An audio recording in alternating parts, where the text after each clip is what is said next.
గతం గతం. ఎరా ఇలా వచ్చారు? అంకుల్ గారు వీధిలో వినాయకుడిని పెడుతున్నాం. ఒక 116 రాసేయమంటారా?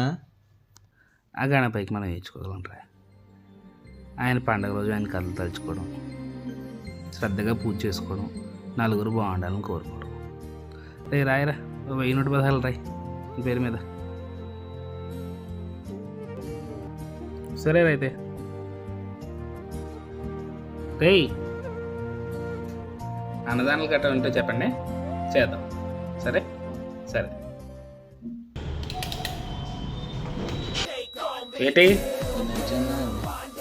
మొన్నే గారు బ్యాచ్ వచ్చి పట్టుకెళ్ళారు, మళ్ళీ మీరెవరు? అదా, అది ఎక్కడ కాదండి, పక్కీదోలు 10 అడుగులే పెట్టారు. మంది 15 అడుగులు అనుకుంటున్నాం. కొంచెం ఓహో, రేవుడు 16 అంటాడు, ఇలాంటి 17 అంటాడు. ఇలాగే అడుగు అడుగు పెంచుకుంటే అడుగు అడుగున విగ్రహం పెట్టి అడుగు తినరు అందరూ.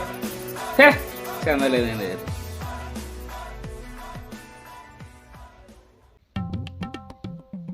అరే అరే అవసరమారా ఇంటికి?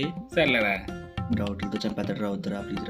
పోన్లేరా, ఆ డబ్బులు కూడా ఇవ్వడరా బాబు. అని ఏదోటి ఏమా గణేష్ చందాక అవునండి. ఎక్కడ పెడుతున్నారు? మీకు ఇచ్చారండి ఎన్ని అడుగులు? 10 అడుగులండి. ఓ, ఎన్ని రోజులు? 5 రోజులు. పంతులు గారికి చెప్పేశారా మరి? ఎవరు మన చారి గారేనా? కుంకుమ పూజ పరిస్థితి ఏంటి? అవును, ఈసారి అన్నదానం మరి ఎక్కువ మందికి చెప్పారా? అవును, డీజే అయినా బుక్ చేశారా? మీరు డబ్బులు ఇస్తే బుక్ చేద్దాం అనుకున్నా అండి. అయితే రాసుకో మరి 11 రూపాయలు. మీ పేరండి? అతుల్ రెడ్డి.